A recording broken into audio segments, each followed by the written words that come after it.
Well, good morning, everybody. I'm Jan Erickson from Stepping Aside, and welcome to Esoteric Influences for the 15th day of September 2020. Well, we have a sixth energy for today. That's higher self coming in and broadening your perspective to include other people in a sense of shared whatever. Extend compassion to others who are experiencing a difficult time today. Allow intuition to guide your path and take a creative approach to challenges that arise. And when we talk about intuition, we're really talking about spirit coming in and you're seeing through the eyes of that level of awareness, shifting it away from the narrow focus of the ego, um, because that's really what we are. We're a blend of that of ego and the higher self, that portion of the soul that gets slowed down enough to come into form. Um, there's no reason why we can't function from that standpoint a whole lot more than what we do. Um, so hopefully today we can manifest some of that. Um, let's see. We have Isa, the 11th rune of the Elder Futhark today is our rune. Again, 11 is the master number for awakening and enlightenment and illumination. And in this 22 year, it's half of that energy. You take that illumination and enlightenment, and then you manifest something profound from a soul level, right? That's what the 22 really is. It's the cosmic builder. You can almost call it the cosmic creator in a way, but you're creating from the standpoint of spirit and not from the standpoint of the ego. That's such a narrow focus. There's no way you're going to get what you really need with that. It's a water element rune. It's one of the Norn runes, Hagalaz, Nathis, and Isa. It's basically the Norn of the present, the Norn rune of the present moment. So it indicates ice or becoming or stillness, will development or ego contraction. Or the contraction into form. That's another one. Focus, consciousness, freezing unwanted behavior or situations if you're using it magically. But today we'll align in higher self-presence away from the chaos of the moment. Focus on the present moment and give fear of the unknown no presence in your awareness. Fear is just a perception. It's also a response. But at some point, you can still be afraid and not have it affect, what you're doing. You still need to maybe keep yourself safe, act in some way. So Isa can help you do that.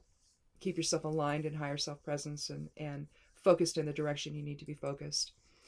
As far as lunar transits go today, we have Leo this morning until it transitions into Virgo at 11:38 this morning. So late in the morning.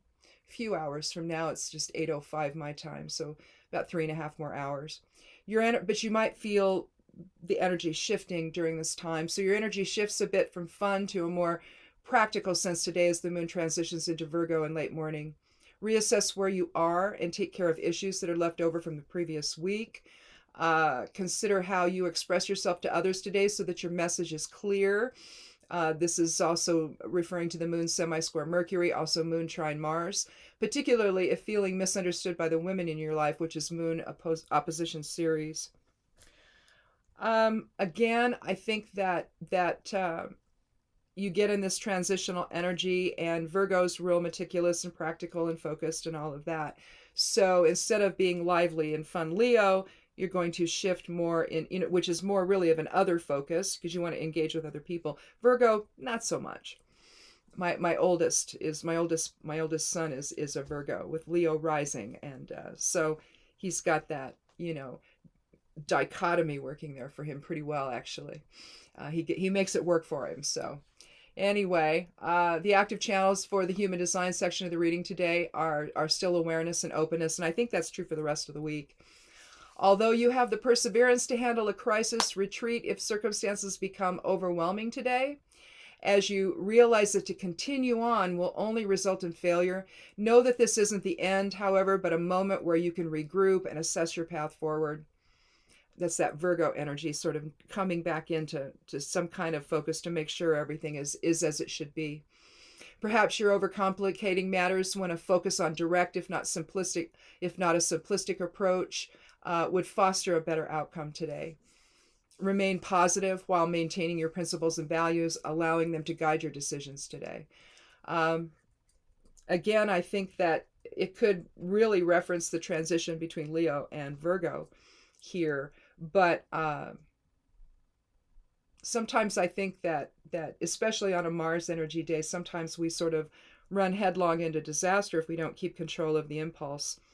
And I think knowing when to act and when to allow is to where here's what allowing does. It's not that you give yourself away, it just gives you time to make sure that you're on the right path, or that whatever's happening is what you're comfortable with. If you're not, then you have to say so, and you have to either make another choice or maybe affect some change so that you are. But one way or another, you know,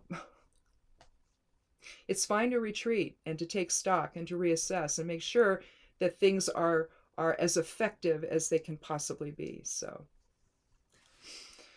So I guess that's it. I'm going to go ahead and close and get started on the somewhat daily tarot and rune reading. Check for both over on the blog if you want to, over at imsteppingaside.com. My blog's called Stepping Aside. And it's just a witch and herbalism blog. So if you're into that sort of thing or interested at all, you can check that out. But I guess that's it. I'll write this up and get that up on the blog. It'll also contain a geomancy reading, which is always fun. And then look for I also do an astrological outlook for magical workings, although I've kind of shortened that a little bit. So check for that as well. And I guess that's it. Be good to yourself. Be good to one another. Wear a mask if you're around anyone at all, no matter where you are. And blessed be.